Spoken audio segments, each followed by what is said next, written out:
dia, pessoal. Bom dia. Então, novamente, bom dia, pessoal. A gente vai tentar um grupo pequeno, nós temos só 10 pessoas aqui, online aqui, mas de qualquer forma, essa é uma tentativa da gente dar continuidade na nossa disciplina, né, sem sem ter que ir para a universidade, né, nesse período aí de confinamento social, aí, por conta desse coronavírus. Então vamos lá. Na aula passada a gente parou aqui, não foi isso? Foi. Foi, né? Foi, professor. Então a gente tinha parado aqui com Aristóteles. Então Aristóteles ele acreditava, né, deixa eu botar aqui o vídeo aqui que vocês vão. Ele acreditava que os astros, a Terra era o centro do universo, tá? E que todos os astros, né, circulavam em torno da Terra. Então, se você nota, vocês estão vendo a figurinha aqui do, da Terra no centro do universo? Vocês estão conseguindo ver aí? Sim. Então, ele achava que a Terra ela fosse o centro do universo e que todos os planetas, estrelas, enfim, estavam girando em torno da Terra. Então, a concepção do Aristóteles era essa, né, geocêntrica, e mostrando que os astros giravam em torno da Terra. E aí uma coisa interessante, se você notar aqui, ó, ele põe o Sol, né, o Sol entre Vênus e Marte, ó. Cada distância entre a Terra e o Sol, então ele achava que o Sol ficasse no meio, entendeu? E os outros planetas, né, a sua distância, né, fossem colocados nessa ordem aí. Uma outra coisa interessante é que as outras estrelas, como elas estão muito longe, então ele desenhava essa circunferência, né, mostrando as outras estrelas do horizonte, as que estão mais afastadas. Então essa era a ideia do Aristóteles. O Tales de Mileto, né, 624 anos antes de Cristo, ele foi o primeiro a explicar a questão da eclipse solar, né? O Galileu Galilei, no caso Galileu Galilei, ele tem ele descobriu a questão dos anéis de Saturno, né? Enfim, fez várias descobertas, e que o Tales de Mileto, logo em seguida, ele veio com a questão do estudo da eclipse solar, e ele, como ele estava estudando justamente esse arranjo Terra, Lua e Sol, e a questão do sombreamento na Terra devido a uma projeção da sombra da Lua na Terra, ele, no ano de 585 a.C., ele previu uma eclipse solar. Então, quando ele fez essa previsão desse eclipse solar, ele foi considerado até um grande feito, né? Porque até então ninguém sabia, e foi um marco na astrologia quando ele previu esse eclipse solar. Uma ideia que ele considerava que tudo tinha se originado da água. Então, essa primeira origem dele, que o mundo evoluiu da água, né, por processos naturais.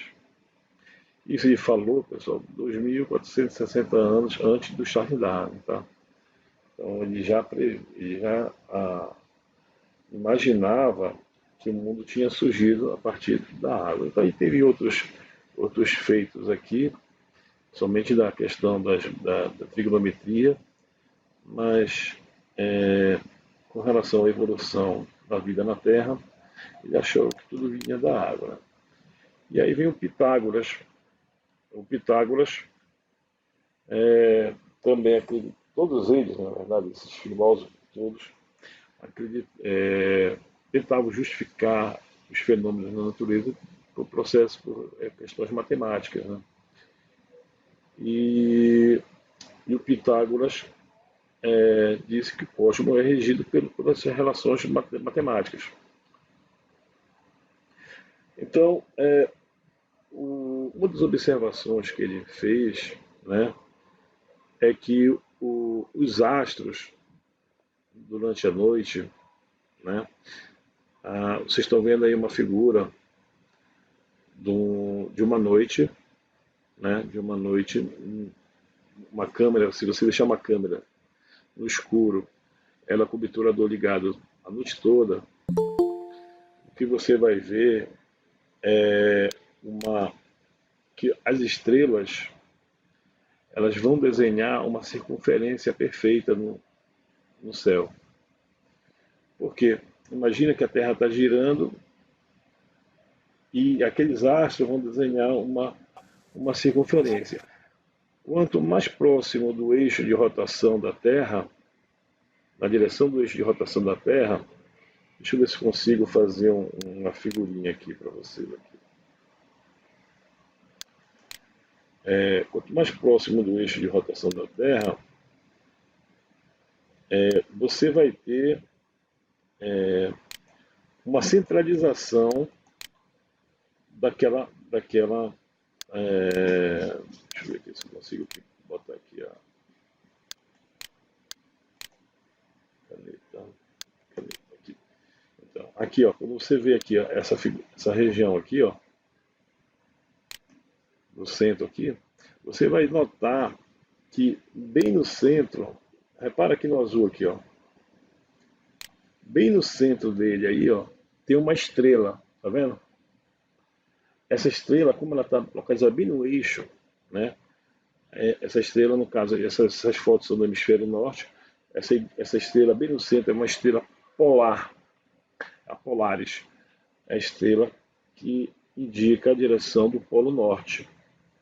Então, como ela não muda de posição, então a Polaris ela sempre vai estar apontada para o Polo Norte. Então, basta você descer o horizonte, né? Então, você tem a localização aqui ó, do Polo Norte. No nosso caso, na América do Sul, a gente não tem essa estrela localizada aqui nesse eixo. O que nós temos é o Cruzeiro do Sul. O Cruzeiro do Sul, o que acontece é que ele vai, durante a noite, ele vai fazer esse movimento que eu estou mostrando na tela aí. Não sei se está aparecendo um de vocês aí. Vocês estão conseguindo ver aí o cruzeirinho que eu estou fazendo? Sim. Pois é. Então, o Cruzeiro do Sul, como ele não está localizado no centro, ele vai fazer esse movimento durante a noite. Como é que a gente acha a questão do deixa eu ver, entrou aqui. Ramon, Como é que a gente acha a posição do norte geográfico à noite? A gente pega essa distância aqui do maior eixo, repete ele 3 vezes. Vamos supor que 3 vezes daria aqui, aí chega aqui nesse ponto e você desce para o sul, desce para o horizonte. Então, o Cruzeiro do Sul para se localizar no Cruzeiro do Sul é assim: você localiza o Cruzeiro do Sul, repete a direção do maior eixo 3 vezes, aí aonde chegar nessa terceira distância, né, você repete ele para o sul. Aí você tem o horizonte, você desce para o horizonte, você tem o Polo Norte. Beleza? No caso do hemisfério sul, tem o Polo Sul. Beleza. Então isso aí esse movimento circular perfeito, né, foi uma das grandes coisas que os caras descobriram, que isso era ocasionado pelo movimento de rotação da Terra, né? E também o Pitágoras também introduziu o conceito da forma esférica para o planeta. Outras coisas que ele identificou são os movimentos tectônicos, né? Que a Terra sofria alterações, né, devido a forças da natureza. Então, a gente tem movimentos tectônicos, condições climáticas, erosão, enfim. E também ele começou a observar a questão da ação do homem, né? Os processos causados, né, o homem começou a alterar a paisagem, né? Bom, então aí foi a primeira aproximação, né, da Terra esférica, veio do Pitágoras. Bom, mas aí tem um caboclo chamado Erastóstenes de Cirene. Erastótenes de Cirene foi o primeiro. Esse cara ele era famoso lá, ele era conhecido como o Beta. Ele era conhecido como Beta, o apelido dele era Beta porque ele era dito como se ele fosse o segundo em tudo. Ele nunca era o primeiro em nada. Né? Esse caboclo ele era o chefe da Biblioteca de Alexandria. Naquela época, a Biblioteca de Alexandria era a biblioteca mais importante da Terra, né, onde estava o maior centro de conhecimento da Terra, estava lá. Digamos que era Harvard daquele período, né, de 276 anos a 196 anos antes de Cristo. E Aristóteles ele fez uma observação muito simples. Na verdade, foi um feito muito grande, mas é um negócio interessante. Porque acreditava-se, naquela época, que a Terra era plana, né? Algum motivo, muita gente que acreditava que a Terra era plana. Se a Terra fosse plana, se a Terra fosse plana, a sombra que, vamos supor, aqui ele botou uma varetazinha aqui, e aqui eu tenho um obelisco, ou um poço. Então, se a Terra fosse plana, vou fazer um desenho aqui, ó. Se a Terra fosse plana,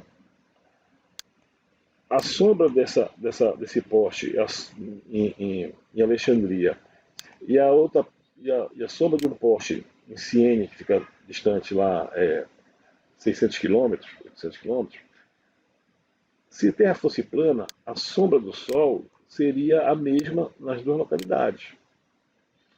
Esse é o princípio da Terra plana, seria essa. Só que acontece, esses caras nessa época, eles, eles pegavam os pergaminhos das pessoas que viajavam e que traziam consigo essas informações que são sobre povos, cidades, coisas interessantes que chamavam a atenção deles, alguma informação, questão de tempo, clima, os períodos, enfim, questão de enchente, as coisas que eles achavam interessantes, eles anotavam nos pergaminhos. E o pessoal lá em Alexandria, o que eles faziam? Eles pegavam esses pergaminhos, levavam para a biblioteca de Alexandria, copiavam exatamente o que estava escrito nesses pergaminhos e devolviam o pergaminho original para os seus donos. Então, com isso, a biblioteca de Alexandria ela tinha uma quantidade muito grande de informações sobre todos os viajantes que faziam suas grandes viagens pelo mundo. Pois bem, uma dessas observações dizia, deixa eu ver aqui, chegou alguém aqui. Uma dessas observações dizia que. Opa. Aí, pessoal, desliga o áudio, tá? Por favor. Desliga seu microfone. Então, uma dessas observações dava conta o seguinte, que no dia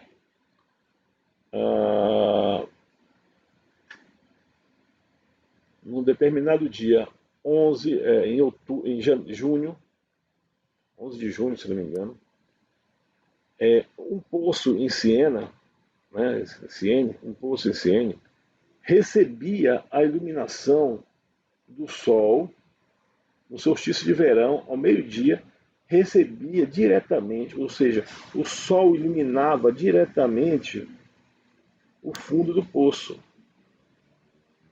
O sol iluminava diretamente o fundo do poço. Bom, aí tinha essa observação no solstício, né, quando o sol está mais próximo da Terra. E aí o que é que ele fez? Ele esperou dar um ano, né? Quando foi na mesma data, ele observou que em Alexandria, no mesmo horário, meio-dia, no mesmo horário, no obelisco lá em Alexandria, esse obelisco gerava uma sombra. E essa sombra, ela tinha um ângulo formado entre o obelisco e a sua sombra, um ângulo de 7 graus e 12 minutos. Pois bem, quando você tem a questão das linhas transversais cortadas por uma reta, né? Ou seja, você tem retas paralelas, ou seja, imagina o raio do Sol, tá? Esse pontilhado aqui, raio do Sol. Os raios do Sol chegam todos paralelos. Como o Sol está muito distante da Terra, esses raios do Sol eles chegam paralelos à superfície da Terra. Então, se em Siena, né? Siena é o nome em inglês, Siena em português. Se em Siena os raios do Sol estão paralelos, né? Estão chegando paralelos aos raios solares, no caso do poço, então ele acreditava que, como se a Terra fosse circular, esse obelisco ele é como se tivesse cortado a Terra, fosse uma linha transversal cortando a Terra. E ela corta a Terra nesses ângulos. O ângulo que ele corta aqui a Terra é o mesmo ângulo que passa lá no centro da Terra. Então, se os raios do Sol, se eu projetar os raios do Sol, a partir do poço lá em cima, se eu continuar com ele, ele vai tocar até o centro da Terra, vai chegar no centro da Terra. Aqui. E esse poço, esse obelisco lá em Alexandria, esse ângulo de 7 graus, segundo as equações, né, segundo a questão, a lei lá das retas paralelas cortadas por uma reta transversal, então este ângulo aqui, é o mesmo deste ângulo aqui, formado entre a projeção da estaca até o centro da Terra e a linha do Sol aqui vindo do poço. Então, o que acontece? Esses 7 graus aqui e 20 minutos, na verdade, é o ângulo entre o centro da Terra, né, projetado até ao poço de Siena e até a estaca. Pois bem, então como ele tinha esse ângulo, tá? Esse ângulo formado entre a estaca em Alexandria e o poço em Siena, e como ele achava que a Terra, né, fosse uma circunferência perfeita, né? Então, se ele sabia que esse ângulo aqui é 7 graus e 20 minutos, né? Então ele projetou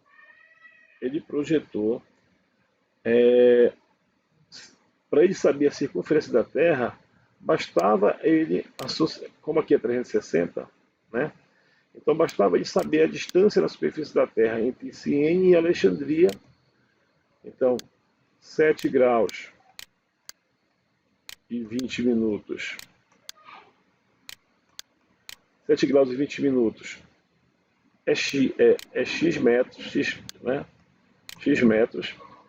360 graus é x metros. Então, se ele soubesse a distância desses 7 graus e 20 minutos, por uma regra de 3 simples, né, ele saberia o total da circunferência da Terra. Então, o que ele fez? Ele contratou um animalzinho para andar de Alexandria até Siene. E assim ele fez.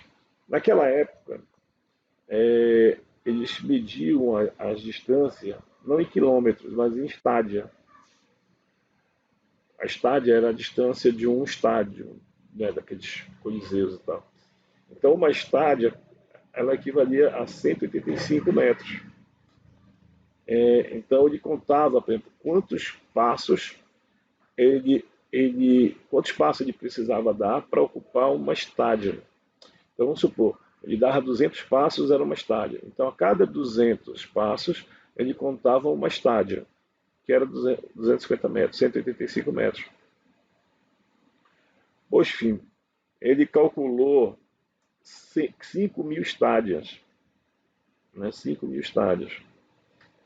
Então, ele fez o caboclo andar 5.000 estádias. Beleza. Ele fez o caboclo andar 5.000 estádias. E aí, o que ele fez? Ele fez uma regra de 3 simples. Né?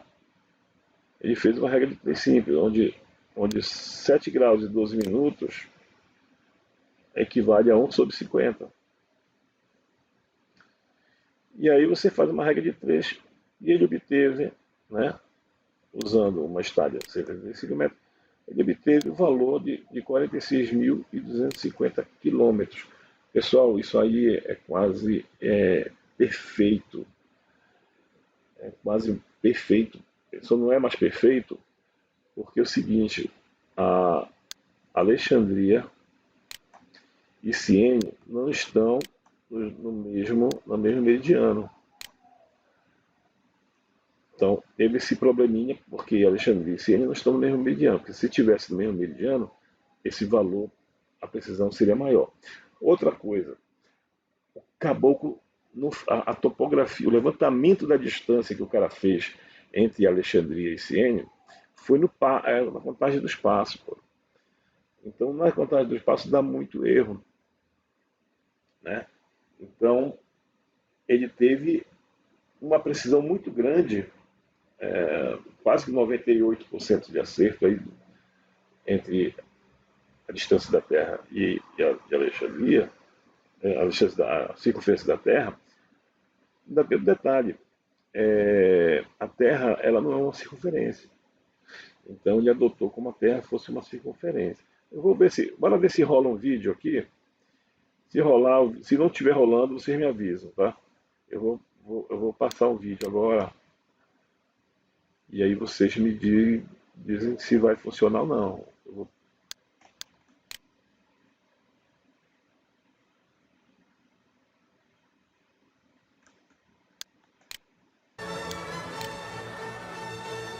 Houve uma época em que nosso pequeno planeta era imenso. Ele era o único mundo que podíamos explorar. O seu verdadeiro tamanho foi descoberto de um jeito simples e engenhoso por um homem que viveu aqui no Egito no 3º século antes de Cristo. Tá sem áudio, professor. É sem áudio mesmo? Esta torre sem áudio? pode ser não tá pegando uma áudio. Torre de comunicações, parte de uma rede que percorre a costa norte-africana, pela qual sinais de fogueiras eram usados para comunicar mensagens do Estado. Aqui para vocês. Ela também foi utilizada na verdade, ele está falando sobre o experimento do sinal de Aristóteles. navegação para Então, os navios nesse experimento ali, do no mar Mediterrâneo. Aristóteles, nesse lugar, no mar Mediterrâneo, tinha umas torres. A oeste Ele está em do que cima de uma outrora torre foi dessa. uma das maiores cidades do mundo, Então essa Alexandria. torre ficava próximo de Em Alexandria. Alexandria, naquela época, Então, vivia um homem ele está contando chamado justamente a Eratóstenes, história desse de seus contemporâneos Aristóteles. invejosos Pessoal, o tem um chamava link de aqui, beta, ó, a segunda letra tá? do alfabeto grego, Tem um porque ele link, dizia e aí depois que vocês Eratóstenes era o segundo melhor do mundo acessem o em link tudo. para ver esse Mas parece vídeo, claro tá que, bom? em muitos campos, Vou dar Eratóstenes continuidade era aqui, alfa. depois vocês Beleza. escutam Ele isso aí. era Pois bem, então depois vocês assistem lá o vídeo lá. Pois bem, então a questão da circunferência da Terra, ela só veio mesmo ser confirmada mesmo né? O homem só começou a acreditar que a Terra era circular, esférica, né? Foi a partir do nosso querido Fernão Magalhães. Fernão Magalhães, ele saiu lá né, de Portugal, lá da Espanha, lá da Península Ibérica, veio aqui para o Rio de Janeiro, na Baía de Guanabara, foi lá para Rio do Prata, enfim. Ele foi o primeiro a dobrar, né, a passar pelo sul da América do Sul, tanto que ele foi o primeiro lá, essa região aí, no sul, no Estreito, a parte mais sul da América do Sul, nessa região onde a navegação é muito complicada, um dos piores lugares para se navegar é essa região aí, mas ele passou, né, por essa região tranquilamente, beleza? E continuou sua navegação pelo Pacífico.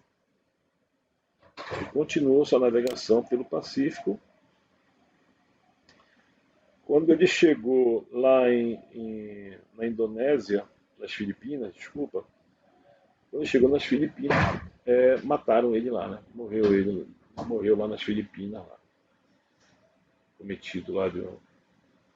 Então ele morreu, mas a sua esquadra continuou a navegação, né? Cortou lá o sul da África, no Cabo da Boa Esperança, pegou a corrente aqui da costa oeste da África, passou por Cabo Verde e chegou em São Luís de Barrena. Então, o pessoal, quando essa esquadra do Fernando Magalhães e do Juan Sebastián retornou à Espanha, eles, e Portugal, né, eles detectaram, confirmaram que a Terra era assim, uma circunferência, era uma esfera, né?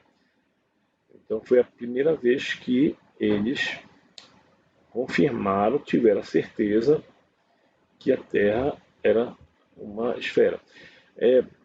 Existem hoje, nós temos relatos que os chineses eles também fizeram esse mesmo trajeto antes do Fernando Magalhães. Mas como nós fomos doutrinados, fomos colonizados por europeus, né, então a gente acredita mais, a gente recebe mais essa informação do que a informação do que os chineses chegaram primeiro. Mas de fato é que antes do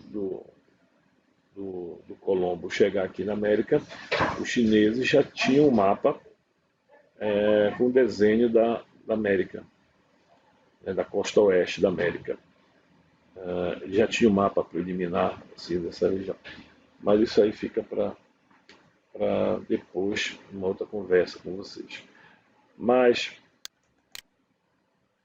aí vem nosso amigo Aristarco de Samos. Aristarco foi o primeiro astrônomo grego, né, a sustentar que a Terra gira em seu próprio eixo e que ela gira também em torno do Sol. Ele também fez processos matemáticos para estimar que essa distância entre o Sol da Terra e o Sol e da Terra e da Lua, por métodos geométricos. Bom, mas de fato que a morfologia da Terra, né, ao longo da história, ela teve vários modelos para tentar ver essa questão da morfologia terrestre. A questão é que os caras, para demonstrar isso, a forma da Terra, eles adotam modelos matemáticos mais simples possível, uma esfera, um elipsoide. Então, esses são os modelos mais aceitos hoje em dia, né? Como a Terra, ela é quase uma esfera, ela não é uma esfera porque ela é achatada nos polos, uma diferençazinha de 14, 15, 16 quilômetros no eixo norte-sul, né? O Equador é o maior eixo. E aí existe mais briga entre os malucos aí, né?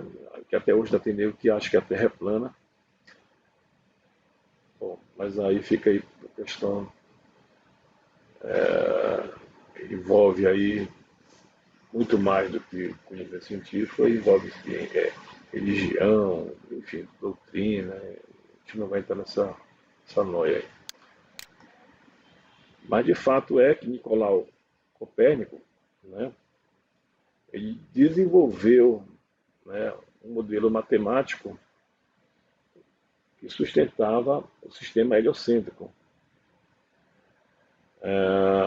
Nesse modelo heliocêntrico, ele dizia que a Terra girava ao redor do Sol, assim como todos os outros demais planetas e seus satélites acompanhando a rotação da Terra, né? Então a Terra gira em seu próprio eixo, a Lua, o satélite da Lua, gira em torno da Terra, e a Terra e a Lua acompanham esse movimento de translação em torno do Sol. Então, esse é a minha contribuição lá do nosso amigo Nicolau Copérnico. Então, nós tínhamos basicamente a orientação dos planetas segundo Platão, Ptolomeu. Então, nós tínhamos Lua, Sol, Vênus, Mercúrio, Marte, Júpiter, Saturno. A Terra era o centro, né? Então, o Ptolomeu, que a Terra era o centro do universo, né? Aí Terra, Lua, enfim. Repara aqui no Ptolomeu, o Sol está aqui no meio. Aí veio nosso amigo Copérnico, né? E arrumou todo o arranjo correto. Nas religiões, todas elas tinham os seus modelos de como a Terra, como seria a Terra, né? A forma da Terra, né? Então, os egípcios, né? Os hindus, os maias, enfim, os incas, todos eles, os índios navarros, os hebreus, todos eles acreditavam que a Terra tinha uma forma, né? Em geral, acreditava-se que a Terra tinha uma forma plana, né? Eles acreditavam que a Terra tivesse a forma plana. Deixa eu ver aqui que saiu aqui. Então, esse conceito de Terra plana, ele foi um conceito muito bem estabelecido lá na Idade Média, né? E acreditava-se que a Terra, em algum momento, essa água da Terra, ela caía do espaço, né? Então, até por volta de 1400, né? Por volta de 1400, 1500, 1400, 1300, 1400, depois de Cristo, as pessoas tinham medo de fazer grandes navegações, porque eles acreditavam que a Terra ela se resumia aqui à Europa, ao norte da África, ao Oriente Médio, enfim. Então acreditava-se que a Terra tinha essa configuração aqui, né? E que nas suas bordas, né? Nas suas bordas, acreditava que em um determinado momento os barcos que fossem mais afastados do continente, eles poderiam cair nessa borda da Terra e cair e depois não aparecia mais. Então eles ficaram com muito medo, né? Muito medo da questão de navegar, se afastar muito do continente. Então isso foi, durante muitos anos, foi uma limitação do conhecimento, né? De conhecer novas áreas, em função desse medo das tormentas, dos monstros marinhos, né? E acreditava-se que a Terra era plana. Bom, mas aí veio nosso amigo o Gauss. O Gauss ele foi o primeiro a fazer, na verdade ele pegou todo esse conjunto de conhecimentos que foram dados pelos outros cientistas anteriores, e ele imaginou o seguinte: a Terra ela possui uma forma que ele adotou como geóide. Porque o geóide, ela corresponde a uma superfície do nível médio das marés, né? Se você tirar as correntezas, ventos, variações de densidade da água e acreditar que toda a Terra fosse uniforme, e você em vez de pegar a maré mais baixa e a maré mais alta, você pegava o nível da maré médio. E você projetasse esse nível da maré médio para todo o globo. Então, essa seria a forma da Terra chamada geóide. Só lembrando o seguinte, que a Terra ela não é estática. A Terra está em movimento. As placas tectônicas estão em movimento. A América se afasta da África. Enfim, aquelas ilhas da Oceania, elas estão em movimento. Toda a Terra está em movimento praticamente, né? Então, além disso, nós temos as questões da erosão, deposição. Então, a Terra está em constante variação da sua forma, da sua geomorfologia, né?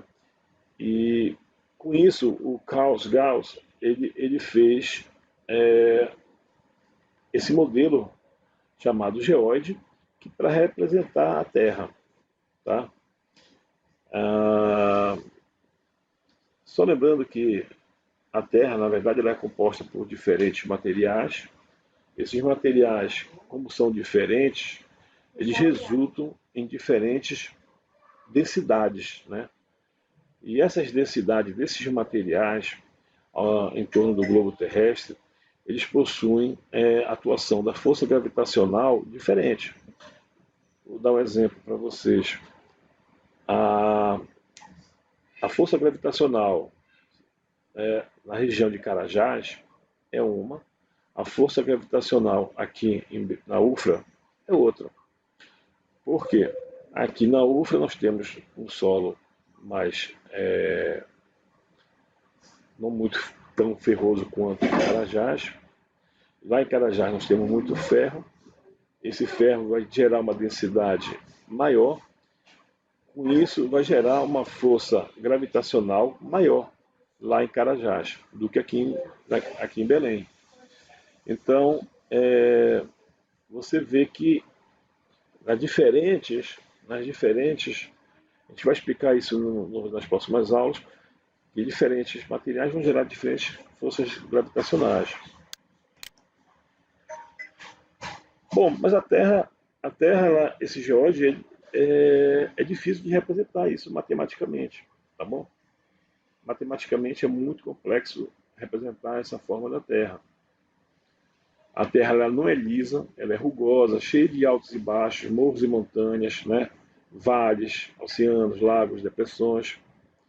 Então, o geóide aí não vai servir muito de referência para nossos cálculos matemáticos. Só a nível de informação, para vocês terem uma ideia, quando a gente compara uma bola de sinuca, tá? Uma bola de sinuca, quando vocês olham para uma bola de sinuca, vocês têm a ideia que uma bola que tem 5,7 centímetros, né, de diâmetro, vocês acreditam que aquela bola de sinuca ela é uma esfera perfeita. Dificilmente, se vocês não medirem ela nos seus eixos, a bola de sinuca, vocês não vão notar que ela tem diferenças de distância entre os seus eixos. A diferença mínima de 0,01 centímetro na bola de sinuca. Beleza.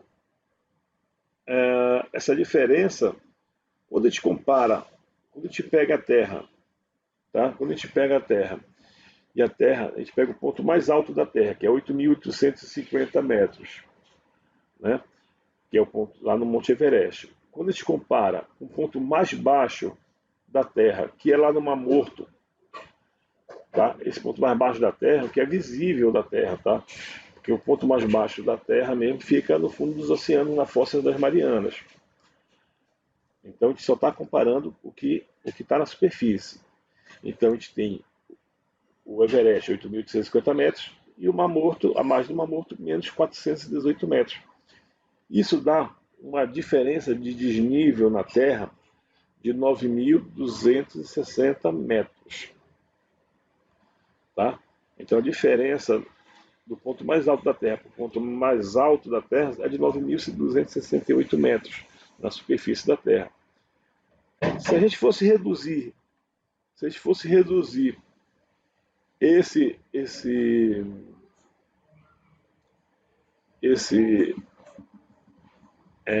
a Terra para o tamanho de uma bola de sinuca, tá?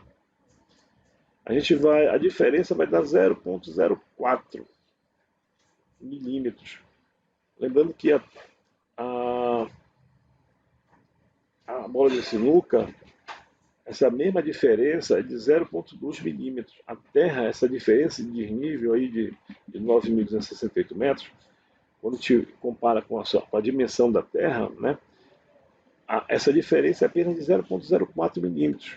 Ou seja, ela é bem menor do que a da bola de um bilhar, que é de 0,2. Ou seja, dificilmente uma pessoa olhando para a Terra do espaço, né, vai identificar, né, que ela não é ela é achatada, ela é uma elipsoide. Vai acreditar que ela é uma esfera, porque é muito pequena essas diferenças em relação ao tamanho do diâmetro polar da Terra. Tá? O diâmetro polar da Terra é de 12.713,5, enquanto que o diâmetro equatorial da Terra é de 12.756 km. Essa diferença entre os dois eixos, né, é causada pela força centrífuga devido à rotação da Terra, faz com que a maior quantidade de massa se centralize na região do Equador. Deixa eu ver aqui rápido, chegou alguém aqui.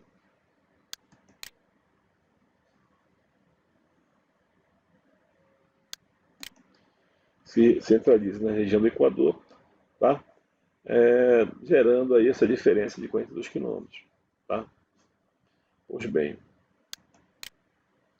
então o geode, ela não representa o formato geométrico da Terra, é uma representação como seria o formato se colocasse os oceanos em volta da Terra e mantivesse o campo gravitacional com ela também.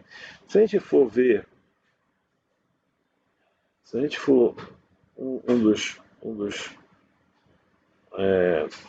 outra coisa interessante, se a Terra fosse plana, a gravidade seria igual em todos os pontos da Terra. Se a Terra fosse plana. Bom, mas aí a gente tem aqui o WGS-74, que é o nosso elipsoide. Então, se a gente pegar o nível médio das marés, a gente vai encontrar a Terra, se a gente tira, né? A gente vai ver que a Terra, se a gente tirar a água todinha, a gente vai ver que a Terra ela não é uma circunferência bacana. Ela tem essa forma toda irregular, né? Se você pegar a Terra, ela tem uma forma totalmente irregular. Aqui está exagerada a diferença, mas ela é assim. Ela não é uniforme, tá? Então, a gente tem o mundo real, né? A Terra real, que ela é de difícil representação e não serve de referência. Nós temos a questão do geode, que está sujeito ao nível médio das marés, tá certo? Sujeito às alterações, mas para a gente trabalhar, se localizar, usar o GPS para se localizar no ponto do globo terrestre, a gente trabalha como se a Terra fosse um elipsoide. Um elipsoide ele é muito mais simples de representar matematicamente, né? Você precisa de um eixo menor, do eixo maior, A e B. Você tem, com base nessas distâncias, você consegue desenhar a forma da Terra, representar a Terra de forma matemática, muito próxima do real. Então, a gente tem a esfera perfeita e nós temos o elipsoide que mostra um achatamento no eixo norte-sul. Então, a gente tem aqui o B, o A. Então, se tu reparar aqui, ó, você pode reparar o seguinte: quando você pega esse elipsoide é É uma fórmula matemática para representar a superfície da Terra. Você tem elipsóides que vai valer para o globo todo, você tem elipsóides que vai valer isso apenas por uma parte da superfície da Terra. Então, imagina que nessa superfície aqui, ó, aqui é o real. É ruim de escrever com o mouse. Aqui é o real, a superfície real do planeta. Então, quando eu pego esse elipsóide matemático, esse azul, você vê o seguinte, esse elipsóide, no caso, esse centro, neste elipsóide, um exemplo aqui, este centro aqui é o centro da Terra. Tá? Ele está amarrado no centro da Terra. Ele é geocêntrico, ele é adotado no centro da Terra. Então, o que acontece? Você vai ver que esse elipsóide, em geral, ele não coincide com a superfície do planeta. Ele não coincide com a superfície do planeta. Mas ele é usado para todo o planeta. Vou dar um exemplo bem legal. Se você está lá, aqui, ó, você está aqui em Salinas, você está bem aqui. Você está na superfície de Salinas, bem aqui. Em Salinas, se tu ligar o GPS, você está pisando ali na margem do oceano, né, tomando banho. Se você liga o GPS naquele momento, ele vai te dizer que tu estás em torno de 200 metros de altitude. É porque essa figura aqui não está bem legal, porque essa linha azul está sempre por baixo da superfície do planeta. Mas, deixa eu passar para outra figura aqui, que você fica melhor. Então, o que acontece em Salinas é isso aqui, ó. Em Salinas, você está bem aqui, pisando na margem do oceano, lá na praia. Mas o GPS diz que tu está a 200 metros. Então, o que acontece? O GPS, quando ele te dá a coordenada geográfica, ele te dá a coordenada geográfica do elipsóide. Ele está te mostrando que tu estás alto, 200 metros do elipsóide. Na verdade, você está embaixo. Você não está naquela cota de 200 metros, e sim, você está na altitude zero. Então, nós temos dois exemplos, vou mostrar para vocês, nós temos dois exemplos de elipsóide. Nós temos o elipsóide que é global, vale para todo o globo, e nós temos alguns elipsóides que são locais. Ou seja, os elipsóides são feitos para atender uma determinada região. Então, nessa região aqui, ó, ele casa o mais próximo possível. Repara só aqui, ó. As linhas do elipsóide e a linha da superfície da Terra, elas são muito próximas. Já em compensação para as outras regiões, ela não serve, ó. Ela não serve para as outras regiões. Mas aqui não. Aqui ela funciona perfeitamente. Já quando tu pega o elipsóide global, ele vai atender em geral para todo o globo. Mas tem regiões que o elipsóide vai estar acima, tem regiões que o elipsóide vai estar embaixo da superfície. Então isso ele vai variar, né? Porque ele vai tentar atender a todo o globo. E aí não tem jeito. Aqui, por exemplo, eu tenho o elipsóide aqui, ó, local, que ele atende essa região, e eu tenho o elipsóide global, que atende todo o globo. Então, um desenho mais não muito bacana, mas passa essa ideia para a gente aí das diferenças. Nós temos agora 14 pessoas, tá? Temos 14 pessoas aqui no nosso grupo aqui. Deixa eu só dar um print aqui. Tá, depois eu faço isso. Então, deixa eu voltar aqui. São 3 programas aqui que estão rodando aqui. Então, até eu conto a história para vocês que eu trabalhei em Orilândia do Norte. Não sei se cheguei a contar para vocês, mas aí foi um senhor que a gente estava esperando, e ele era o bambambam da geologia do Laterita, né? e ele foi fazer ele ia fazer uma inspeção em todos os funcionários da empresa.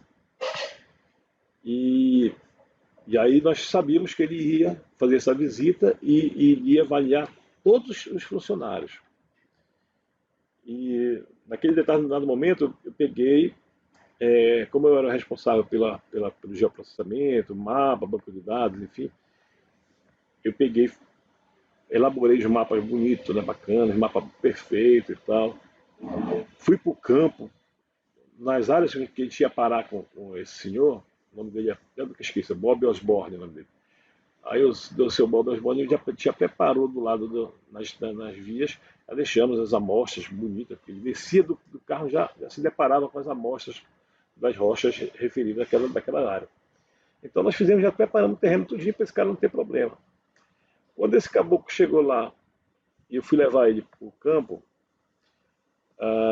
quando ele chegou perto de uma determinada rocha lá, um granito, e a gente desceu para visualizar o granito, ele puxou o GPS dele, olhou as coordenadas e ele pegou o meu mapa que eu tinha dado para ele e olhou no meu mapa e viu que as coordenadas não estavam batendo.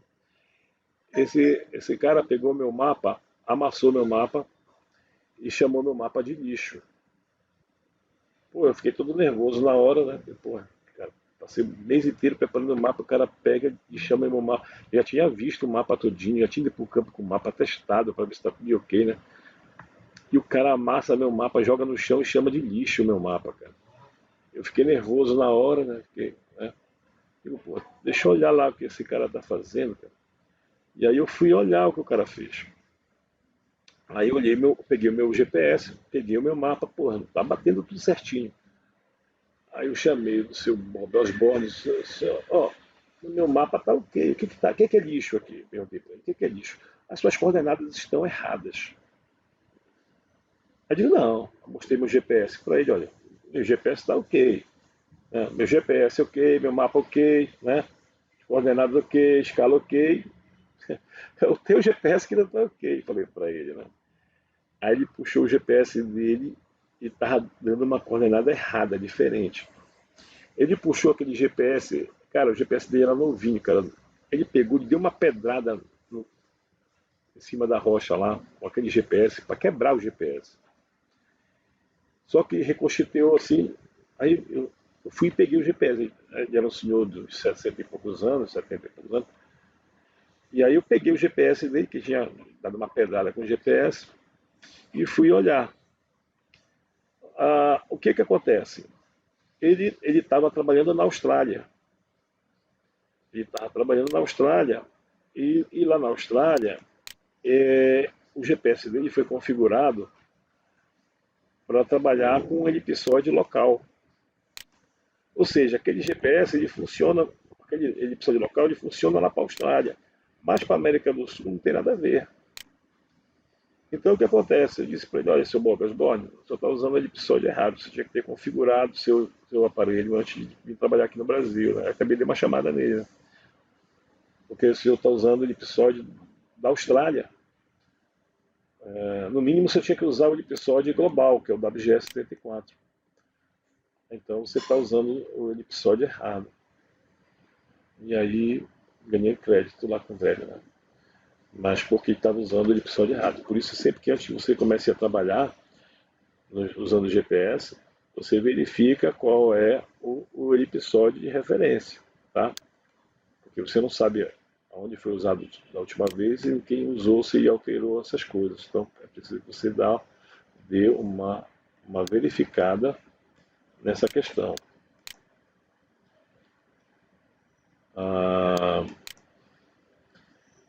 Então você tem a questão do elipsoide, você tem a superfície da Terra e você tem o geóide. Então, na verdade, quando a gente quer saber a altimetria correta de um determinado local, a altimetria correta é a altitude ortométrica, não a altitude elipsoidal. A altitude elipsoidal é a altitude do GPS. Tá? Então, a gente precisa ter a altitude ortométrica, que é essa que consta nos mapas do IBGE.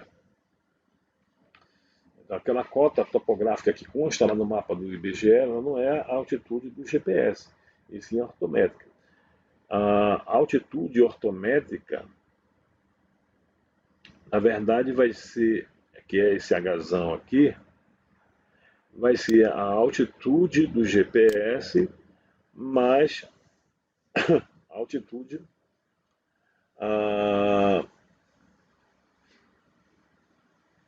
geodésica. Então, eu tenho que pegar a ondulação que a gente chama de ondulação. Isso aqui tá com outro nome aqui, mas esse N aqui, essa altitude geodésica é ondulação geoidal.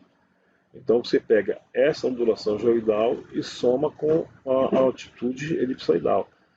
Mas isso vai depender se o Hzinho estiver acima do N, porque eu quero saber o valor do Hzão. Tá?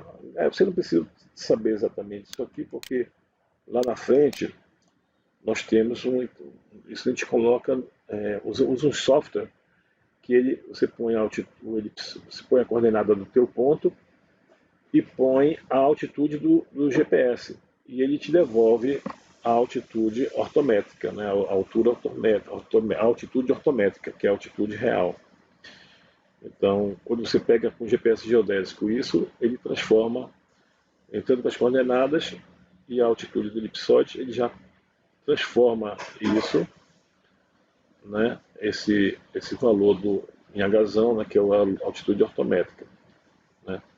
Então, graças a Deus, vocês não precisam fazer fórmula. É só entrar lá no site do IBGE, tem um lugar lá que a gente entra para transformar a altitude elipsoidal em altitude geométrica. Pois bem, e com relação ao nível médio das marés, no mundo inteiro, existem estações que ficam medindo essas variações do nível da maré, tá? Então, a gente tem acompanhado que o nível médio das marés ao longo desses mais de 100 anos, ele tem a nossa nível médio da maré tem aumentado. Isso é fato. Então, nós temos os oceanos estão ficando mais profundos, né, ao longo dos anos, dada essas taxas de variações do nível da maré. No Brasil, nós temos algumas estações que fazem essas medições, né? Lá no Porto de Itaqui, em Tubarão, nós temos aqui no Amapá, nós temos também uma estação que faz essas medições. Pois bem, então a parte da geodésia, o sistema geodésico brasileiro, ele possui algumas estações, tá, que ficam medindo o posicionamento delas ao longo do ano, 24 horas, no qual você pegar uma coordenada com GPS geodésico, você se correlaciona com ela para ver qual a alteração que está tendo aqui teu ponto. Então, existem os pontos de amarração das coordenadas. Então, aquela coordenada, sempre que tu vai localizar vamos supor, uma determinada área na superfície da Terra, aqui do Brasil, você vai sempre se relacionar com um ponto desse de amarração geodésica. Aqui em Belém, nós temos 2 pontos desses que são amarrados perfeitamente, que serve para você corrigir suas coordenadas, que é um ponto lá em cima do Cipam, ali na Júlio César. Em cima lá do pé do Cipam tem uma antena que fica no IBGE 24 horas coletando dados de coordenadas geográficas, e tem outro aqui do lado da UFRA. Aqui do lado da UFRA nós temos um no INPE, que também ele fica coletando esses dados 24 horas para fazer correção planimétrica e altimétrica. Com relação à altimetria, né, nós temos pontos, como eu falei para vocês, nós temos 2 pontos que nós usamos para fazer altimetria no Brasil, que são lá o Porto de Santana, no Amapá, lá, que só serve para o Amapá. O Amapá, não sei por que carga d'água do Amapá, ele é desconectado da rede do sistema geodésico brasileiro, assim, ele tem a parte de altimetria, ele segue que forma lá do Porto de Santana, no Amapá, e para o resto do Brasil, inclusive Belém, nós estamos todos relacionados à Estação Maregráfica lá do Porto de Imbituba, né? Lá no Porto de Tubarão, lá no Porto de Imbituba, lá em Santa Catarina. Então ele serve como referência para todo o Brasil. Com relação ao datum, né, ao datum que a gente utiliza no Brasil, nós utilizávamos o SAD 69, o South American Datum 69. Esse SAD 69 a gente não está mais usando, está em desuso. Tá? Nós utilizamos o WGS, o World Geodetic System, de 84, o WGS 74, que é o padrão utilizado hoje por todos os sistemas satelitais. Então, todos os sistemas satelitais, as coordenadas que eles usam para pegar a coordenada geográfica, satélites, né, essas coordenadas estão todas amarradas nesse sistema, nesse datum WGS 84. Então, quando o satélite dá uma imagem para ti, aquelas coordenadas que aparecem lá, se não teve processamento algum, elas estão no WGS 34. No Brasil, nosso sistema de referência geocêntrico adotado é o CIRGA 2000. Então, hoje, qualquer mapa que vocês forem fazer, vocês têm que adotar o sistema geodésico geocêntrico das Américas, o CIRGA 2000. Então, a gente falou sobre a questão do Porto de Santana, Imbituba. Então, se você pega a superfície do planeta, as cotas topográficas, tá? Você vai notar que existem cotas que estão no topo da superfície e tem cotas que estão no fundo dos oceanos. Beleza. Quando você compara isso, desculpa, quando você compara, você vai ver que existe, né, elevações que vão dar lá quase 10 km de altitude e depressões que vão dar lá quase 10 km de profundidade. De tal forma que ele forma uma curva meio que né, uniforme, né? Você pega aqui o eixo da Terra, aqui o centro, o nível médio da Terra. O que acontece é que a parte alta, ela tende a descer, né? A diminuir, para encontrar estabilidade no nível zero. E aqui a parte mais profunda tende a acumular mais sedimentos e subir esses fundos dos oceanos.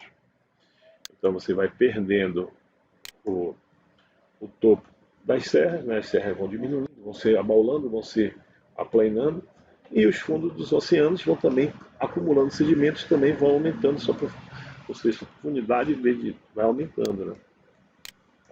Desculpa, vai diminuindo a profundidade, porque vai acumular sedimentos aqui. Então, os extremos, tanto os pontos muito altos e os pontos muito profundos, eles são muito raros. São muito raros na Terra. Então, no geral, a gente está muito mais próximo da altitude zero. E aí nós temos, para finalizar a aula de hoje, essa figura mostrando aqui, ó, essa diferença. Então, nós temos essa parte da crosta continental, que a gente chama, que está acima do nível do mar. Então, essa parte todinha aqui, essa parte que está aqui mais colorida, do azul para o amarelo para o vermelho, que é a parte que está mais alta. E nós temos, dentro dos oceanos, tá? Dentro dos oceanos, nós temos elevações, vou fazer aqui tá? Da crosta oceânica. Tá? Nós temos elevações na crosta oceânica. Nós temos dentro dos oceanos verdadeiras montanhas dentro dos oceanos, né? Nós temos na cadeia mesoceânica, nós temos elevações, né, no fundo dos oceanos. A gente vai falar isso detalhadamente nas próximas aulas. Bom, pessoal, a aula de hoje a gente termina por aqui. Espero que tenha ajudado vocês aí. Essa videoaula aqui eu estou jogando lá no SIGA-A para que os colegas de vocês que não assistiram a aula de hoje consigam participar. Nossa, tem gente... Christian, o que tu tem aí, cara? Christian tá morrendo aí, cara? Cara, tá morrendo aí, cara. Tá no hospital, cara? Já fui. Cara, melhora pra ti. Obrigado. Então, pessoal, por hoje é isso. Tá? Eu gostaria só que vocês colocassem lá no nosso grupo do WhatsApp se deu para assistir direitinho, se foi legal, para poder ter esse retorno de vocês, tá bom? Uma boa tarde, melhoras. Boa tarde para vocês aí. Boa tarde. Tá? Boa tarde. Tchau, tchau para vocês. Bom, boa tarde, professor. Boa tarde, professor. Tchau. Falou, tchau. professor. Tchau. Melhoras aí, cara.